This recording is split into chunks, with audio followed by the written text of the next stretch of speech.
नमस्कार. Mirach events प्रस्तुत बंध आत्मसन्मानाचे रंग कर्तृत्वाचे या मालिकेमध्ये मी स्मिता गवाणकर आपल्या सगळ्यांचं मनापासून स्वागत करते. नवरात्रीच्या आजच्या देवीचं रूप हे जांभळ्या रूपातलं. शांतता, संयम, समाधान देणारी ही देवी म्हणजे एका तऱ्हेने आनंद देणारीच. आज कन्यापूजन केलं जातं असं म्हणतात. खरं तर आधुनिक काळाचा विचार केला गेला तर मुलगी शिकली प्रगती झाली असंही म्हटलं जातं. कुटुंबातली एखादी स्त्री जर शिक्षित असेल तर कुटुंब सुशिक्षित होतं असंही म्हटलं जातं. पण आई-वडिलांचे संस्कार घेऊन एखादी स्त्री जेव्हा भारतीय राजस्व सेवेमध्ये उच्च स्थानावर जेव्हा विराजमान होते, तेव्हा आई-वडिलांच्या डोळ्यातील शांतता आणि समाधानाची चमक अधिक तेजस्वी होते असं म्हणतात. म्हणूनच आज आपण आमंत्रित केलेलं आहे joint commissioner of income tax Prajakta Thakur Khatavkar यांना. आपण त्यांच्याशी गप्पा मारूया. नमस्कार प्राजक्ता. मिराक इव्हेंट्सच्या वतीनं तुमचं मनापासून स्वागत करते. नमस्कार. खूप खूप धन्यवाद. प्राजक्ता, बालपणीचा काळ सुखाचा असं सगळेच आपण म्हणतो. तुमचं बालपण नेमकं कुठे गेलं? तुम्ही कुठे शिकलात? माझा जन्म आणि शिक्षण 12वी पर्यंतचं दोन्हीही कुडाळ, तालुका कुडाळ, जिल्हा सिंधुदुर्ग या एका छोट्याशा जिल्ह्यामध्ये झालेलं आहे. आणि तसं खूप खेडं आहे कुडाळ हे शहर. आत्ता त्या मानाने डेव्हलपमेंट आहे, पण 12वी पर्यंतचं माझं शिक्षण हे कुडाळ हायस्कूल आणि ज्युनियर कॉलेज इकडेच झालं. पण मला वाचनाची खूप आवड होती आणि मला गाण्याची खूप आवड होती.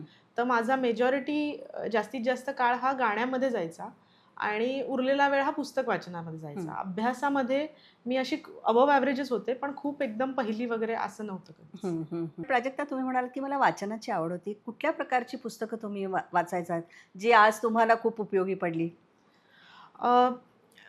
पुस्तक वाचन हे मला असं वाटतं ना, की तुमची पर्सनॅलिटी म्हणजे तुमची जी पूर्णपणे अभिव्यक्ती असते, ते सगळंच डेव्हलपमेंटसाठी पुस्तक वाचन हे अत्यंत गरजेचं आहे. म्हणजे UPSC I would say is a side effect, की UPSCचं माझं जे सक्सेस होतं ते त्या वाचनामुळे जी काही माझी पर्सनॅलिटी झाली त्याचा साईड इफेक्ट होता. म्हणजे सुरुवात अगदी चंपक, किशोर ह्याच्यापासून झाली आणि त्याच्यानंतर सगळ्या म्हणजे मोठे मोठे लेखक, मोठे मोठे शास्त्रज्ञ किंवा शांता शेळके, वेगवेगळ्या कवयित्री, असं अनेक गोष्टी मी वाचत गेले.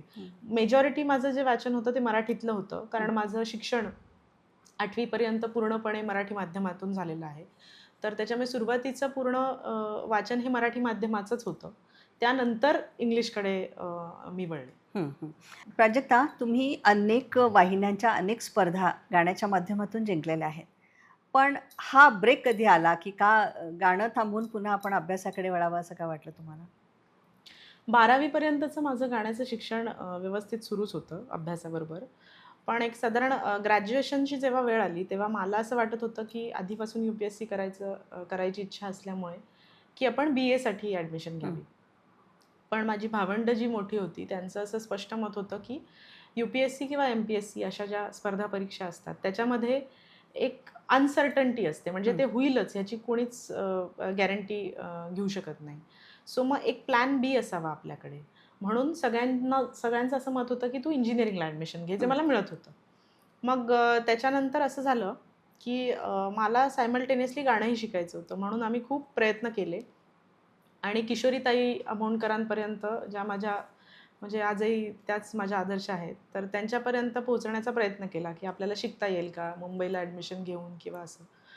पण नंतर किशोरीताईंनी त्यांना ते आम्ही क्लिप वगैरे पाठवली आणि नंतर त्यांनी होकार कळवला, पण त्यांची अशी अट होती की त्या जर गाणं शिकवणार असतील तर अभ्यास हा सेकंडरी असला पाहिजे आणि त्याच्यामुळे पूर्णपणे गाण्यालाच वाहून घेतलं गेलं पाहिजे. आपण सायमल्टेनियसली गाणं करू शकतो, पण एकदा हा पाथ चूज केला की पुन्हा मागे फिरता येणार नाही. म्हणून मग आय हॅड टू चूज. बरोबर. मग इंजिनिअरिंग करायचं का ठरवलं तुम्ही, जर तुम्हाला UPSC करायचं असेल तर? इंजिनिअरिंग नंतर प्लेसमेंट्स मिळणं तेव्हा खूप म्हणजे ओके मिळू शकत होतं. तेच जर मी नुसतं BA केलं असतं तर त्याच्यानंतर पुढे मला अजून काहीतरी शिकावं लागलं असतं. नुसत्या BAच्या बेसिसवरती मला त्यावेळेला इमिजिएट जॉब किंवा असं मिळालं नसतं, इन केस जर मी UPSC क्लिअर करू शकले नसते तर. ह्या एका कारणासाठीच मी इंजिनिअरिंगची निवड केली होती. मी पुण्यात AISSMS कॉलेजमधून इन्स्ट्रुमेंटेशन अँड कंट्रोल इंजिनिअरिंगमधून पदवी घेतलेली आहे.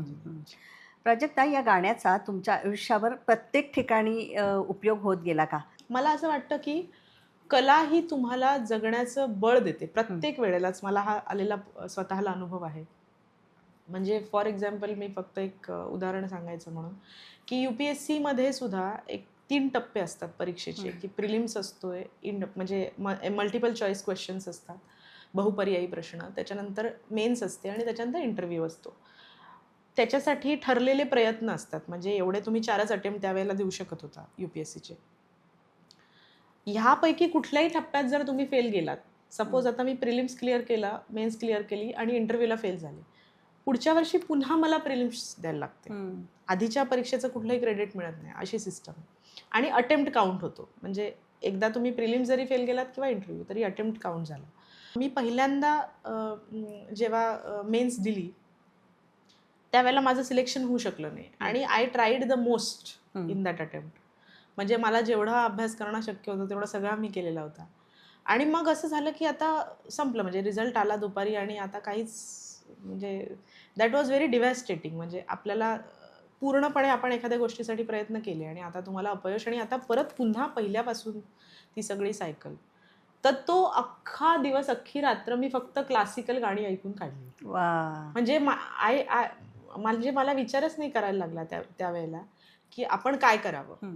प्रत्येकाचा एक स्ट्रेस बर्स्टर असू शकतो, तर माझ्यासाठी तो तसा होता. तुमचे वडील तहसीलदार होते, त्यांनी मला वाटतं ही दिशा पहिल्यांदा दाखवली का तुम्हाला?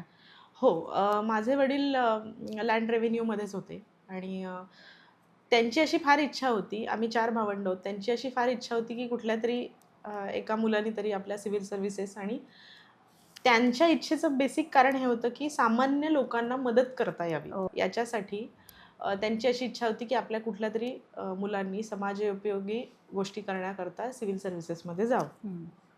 तर त्यांनी मला पहिल्यांदा सांगितलं की UPSC MPSC अशा परीक्षा असतात आणि तू त्या दिल्या पाहिजेस आणि त्याच्यातून तू असं काहीतरी लोकांना मदत करता येईल अशा पद्धतीचं काहीतरी आपल्याला आयुष्य जगता आलं पाहिजे. म्हणून सगळ्यात पहिली दिशा ही मला माझ्या वडिलांनीच दिलेली होती. UPSC परीक्षा, त्या परीक्षांच्या ज्या म्हणजे स्पर्धा परीक्षा असतात त्याच्याविषयी कुठल्याही पद्धतीचे त्यावेळेला कोचिंग क्लास नव्हते. कसा अभ्यास करायचा असतो प्राजक्ता? मी 2014 मध्ये UPSCची एक्झाम पूर्ण फायनल क्लिअर करून सर्व्हिसेसमध्ये एंटर केलं. तर त्यावेळेला आमचा जो 2013ची एक्झाम होती, तो एक्झाम पॅटर्न चेंजवाली पहिलीच एक्झाम होती. तर त्यावेळेला आणि वातावरण स्पर्धा परीक्षेचं अलीकडच्या काळात जरा जास्त अजून वाढलं. त्यावेळेला माझं संपूर्ण कोचिंग मी पुण्यातून ज्ञान प्रबोधिनीमधून केलेलं होतं. पुण्यातच ज्ञान प्रबोधिनीमध्ये माझं कोचिंग झालं आणि तिथेच अभ्यासिकेत राहून मी अभ्यास केला. आणि फायनल जेव्हा माझा UPSCचा दिल्लीचा इंटरव्ह्यू होता तेव्हा मी पहिल्यांदा दिल्लीत गेले. बऱ्याचदा असंही होतं की तुमचे वैकल्पिक विषय असतात UPSCला वेगवेगळे. फॉर एक्झाम्पल माझा होता इतिहास, हिस्ट्री होता माझा. तर त्याचं कोचिंग मला सहज पद्धतीने पुण्यामध्ये मिळू शकलं. पण कधी-कधी कसं असतं की सपोज एखाद्याचा सायकॉलॉजी असेल, फिलॉसॉफी असेल, तर ते कोचिंग तुम्हाला त्या शहरांमध्ये अवेलेबल असेलच असं नाही. मग सगळ्या प्रकारचं कोचिंग जनरली दिल्लीसारख्या मोठ्या शहरामध्ये अवेलेबल असतं. मग तिकडे जाऊन सुद्धा काही लोकं त्याचं कोचिंग घेत असतात. सो माझं पूर्णपणे UPSCचं कोचिंग हे पुण्यातूनच केलं मी. UPSCची पहिली परीक्षा म्हणजे पूर्ण तुम्ही क्लिअर केलं, त्यानंतर काय प्रोसेस असते, कशी पुढची स्टेप काय असते? UPSC ही बॉडी असते जी सिव्हिल सर्व्हिसेस एक्झामिनेशन म्हणून परीक्षा कंडक्ट करते आणि ती परीक्षा क्लिअर केल्यानंतर साधारण 20 पेक्षाही जास्त सर्व्हिसेस आहेत, वेगवेगळ्या आहेत. त्याच्यामध्ये IAS आहे, IPS आहे, IFS आहे, IRS आहे, अशा वेगवेगळ्या सर्व्हिसेस असतात. मग तुम्हाला जो स्कोअर मिळालेला आहे, तुमची जी ऑल इंडिया रँक आहे आणि ज्या वेकन्सीज आहे आणि तुमचा जो सर्व्हिस प्रेफरन्स आहे, त्याच्यानुसार तुमची सर्व्हिस ठरते. आणि मग त्या सर्व्हिसमधलं तुमचं इंडक्शन ट्रेनिंग होतं. पहिल्यांदा एक फाउंडेशन कोर्स होतो जो माझा मसुरीला झाला. त्याच्यानंतर एक इंडक्शन ट्रेनिंग असतं, तुमच्या सर्व्हिस स्पेसिफिक ट्रेनिंग, आणि त्याच्यानंतर एक साधारण 1 ते 2 वर्षामध्ये तुम्ही सर्व्हिसेस तुमच्या जॉईन करता. या बरोबरीनेच शारीरिक आणि मानसिक अशा दोन्हीही ज्या आपल्या महत्त्वाच्या शरीराच्या संस्था म्हणूया आपण, त्या तंदुरुस्त ठेवण्यासाठी काही वेगळे परिश्रम घ्यावे लागतात का? UPSC क्लिअर केल्यानंतर आहे ना, म्हणजे सिव्हिल सर्व्हिसेस एक्झामिनेशन जेव्हा आपण क्लिअर करतो त्याच्यानंतर जो फाउंडेशन कोर्स असतो आणि तुमचे जे ट्रेनिंग्ज असतात ना, त्याच्यामध्ये कंपल्सरी फिजिकल ॲक्टिव्हिटी इन्व्हॉल्व्ड असते.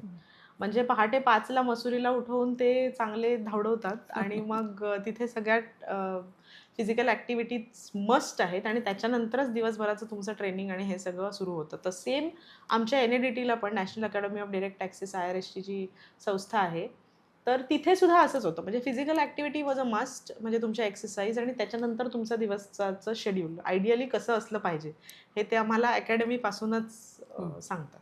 प्राजक्ता, कुठल्याही स्त्रीच्या आयुष्यामध्ये लग्न हा एक खूप मोठा महत्त्वाचा टप्पा येतो. करिअर होईल किंवा करिअर थांबते किंवा करिअर कमी होते.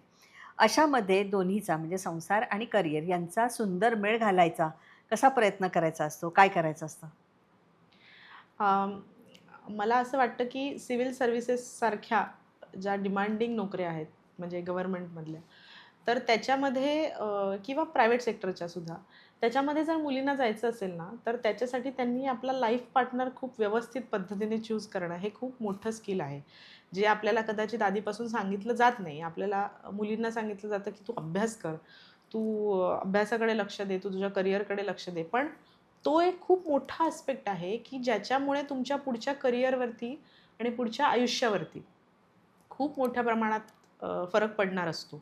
त्याच्यामुळे जेव्हा आपण आपला लाईफ पार्टनर चूज करत असतो, तेव्हा ह्या सगळ्या गोष्टी बोलल्या गेल्या पाहिजेत, की बाबा ह्या गोष्टी आहेत ज्या मी I can compromise on this, but these are few things which I cannot compromise upon. आणि मग जेवढं तुम्ही एकमेकाला चांगलं ओळखत असाल, तेवढं ऑटोमॅटिकलीच तुम्हाला ते एकमेकांना सिलेक्ट करणं आणि पुढचं आयुष्य घालवणं खूप सोपं असतं. म्हणजे थँकफुली देवाच्या कृपेने मला असं कधी स्ट्रगलची वेळच किंवा कन्फ्रंटेशनची वेळच नाही येऊ शकली, कारण आम्हा दोघांनाही आमच्या प्रायोरिटीज खूप चांगल्या पद्धतीने आधीच डिस्कस झालेल्या होत्या. बरोबर. आपले पती अमित खटावकर सुद्धा आज भारतीय राजस्व सेवेमध्ये सेवेमध्ये. मोठ्या पदावर विराजमान आहेत. त्यामुळे त्यांचं पण कौतुक केलं पाहिजे इथे. आज तुम्ही joint commissioner of income tax म्हणून विराजमान आहात. प्राजक्ता, ऑफिसमध्ये आल्यानंतर रोजचा दिवस तुमचा वेगळा आहे. रोजची आव्हानं वेगळी आहेत. रोजचं काहीतरी नवीन घडत असतं. याकडे एक स्त्री म्हणून, एक संवेदनशील बाई म्हणून कसं पाहता? त्याच्यामधून कसं यशस्वी मार्ग काढायचा असतो? स्त्रिया ह्या कुठल्याही गोष्टीकडे बघताना वेगळ्या पद्धतीने बघतात आणि माझं असं एक ऑब्झर्वेशन आहे की स्त्रिया ह्या जास्त पटपट मल्टीटास्किंग चांगलं करू शकतात. त्याचं कारण सिंपल हे आहे की जेव्हा मी ऑफिसमध्ये येते 9:30 वाजता, तेव्हा मला हे माहीत असतं की माझ्याकडे टाईम अवेलेबल किती आहे. कारण घरी जाऊन मला इतर वेगळ्या ड्युटीज पण सांभाळायच्या आहेत, ज्याच्यासाठी माझं सबस्टिट्यूट घरी अवेलेबल नाही आहे. त्याच्यामुळे मी जे काही काम करत असेन, त्याच्यामध्ये माझी 100% एफिशियन्सी त्यावेळेलाही झालीच पाहिजे. तर आणि तरच मी इथेही समाधानी राहू शकणार आहे आणि घरीही समाधानी राहू शकणार आहे. त्याच्यामुळे मुलींकडे बघताना म्हणजे आमचा जर फिमेल स्टाफ जरी असेल, तर I have observed this over the period of time की they give there is no comparison, but they give more output in lesser time. कारण ती सवय झालेली असते आपल्याला की मला हे संपून पुढचं हे आहे, मग पुढचं हे आहे, मग पुढचं असं होतं ते. त्याच्यामुळे त्या दृष्टीने एफिशियन्सी 100% होणं ह्याच्यासाठी एक पॉझिटिव्ह फॅमिलीचं पण आहे. प्राजक्ता, आता पुढे काय असतं? म्हणजे प्रत्येक सेवेमध्ये 3 वर्षांनंतर तुम्हाला एक बदल किंवा बदली होत असते. जुनं सोडायचं आणि नव्याचा पुन्हा स्वीकार करायचा. याच्यासाठी मानसिक बैठक मजबूत करण्यासाठी काय करायचं असतं? ह्या सेवा आहेत ना, ह्यांचा एक ॲडेड ॲडव्हान्टेज असा आहे की तुमची अटॅचमेंट आणि डिटॅचमेंट फार पटकन होते. आणि ही मला वाटतं जर बघायला गेली तर अगदी सकारात्मक गोष्ट आहे. कारण तुम्ही तितक्याच पटकन तन्मयतेने त्यामध्ये गुंतता आणि तितक्याच पटकन त्याच्यातून बाहेर पडता. कारण हे सगळे जे जॉब्स आहेत, हे ट्रान्सफरेबल जॉब्स आहेत. छोट्या म्हणजे ग्रुप बी टाउन्समध्ये तुम्हाला 3 वर्षापेक्षा जास्त राहता येत नाही. मोठी शहरं असतील तर 5 ते 7 वर्ष आणि त्याच्यानंतर तुम्हाला ते चेंज करावंच लागतं. सो जर आपण सकारात्मक दृष्टिकोन स्वतःमध्ये ठेवला, की मला अजून म्हणजे मी जेव्हा प्रिपेअर करत होते UPSCसाठी, तेव्हा तर मला वाटायचं की किती छान आहे, म्हणजे वेगवेगळी शहरं बघायला मिळतील, वेगवेगळे कल्चर, भाषा आपल्याला खूप फिरता येईल नोकरीच्या निमित्ताने. सो ते तसं आहे आणि मुलं पण एन्जॉय करतात. म्हणजे असं नाही आहे की मुलं त्यांना पण इतर वेगवेगळ्या मित्रमैत्रिणी, वेगवेगळे एरियाज, वेगवेगळ्या भाषा, खूप समृद्ध जीवन व्हायला ह्या सगळ्या गोष्टींमुळे मदत होते. कुठेपर्यंत जायचं असतं आणि तुम्हाला कुठेपर्यंत जायचं आहे? त्याचा परमोच्च बिंदू काय आहे? जर सर्व्हिसेसमधलं विचाराल तर माझा हाच प्रयत्न किंवा माझी हीच इच्छा आहे की जीही ड्युटी मला दिली जाईल गव्हर्नमेंटकडून किंवा जीही माझी कुठली आव्हानात्मक इथून पुढे सुद्धा माझ्या पोस्टिंग्स होतील, तिथे मी माझं 100% बेस्ट देऊ शकणं, हीच माझी ॲम्बिशन आहे. बाकी मला इथे काम करायचं आहे किंवा तिथे काम करायचं आहे असं काहीच नाही आहे. जिथे कुठे आपण असू तिथे जर आपण, मला असं वाटतं, बेस्ट आपलं देऊ शकलो ना, तर आपोआप आपल्याला अजून बेस्ट मिळत जातं. असा मला अनुभव पण आहे. तर त्याच्यामुळे जिथे कुठे मी असेन तिथे मी जास्तीत जास्त प्रमाणात चांगल्या पद्धतीने काम करण्याचा प्रयत्न करत राहीन, जेणेकरून मला अजून चांगलं काहीतरी देशासाठी सेवा करण्याची संधी मिळत राहील. एका बाजूला गाणं म्हणजे कलेचं माध्यम म्हणजे कलेची देवता आणि दुसऱ्या बाजूला बुद्धीची देवता, या दोघांचा उत्तम संगम आणि हातात हात घालून तुम्ही पुढे जात आहात. तुम्हाला मनःपूर्वक शुभेच्छा. गाणं जपा आणि तुमची सेवा पण सत्कारणी लावा, यासाठी मिराक इव्हेंट्सच्या वतीनं मनःपूर्वक तुम्हाला शुभेच्छा. खूप खूप धन्यवाद. एवढ्या मोठ्या ऑडियन्ससमोर माझे विचार मांडण्याची संधी दिल्याबद्दल मिराक इव्हेंट्सचे खूप खूप आभार आणि नवरात्रीच्या सगळ्या मैत्रिणींना मनापासून खूप खूप शुभेच्छा. धन्यवाद.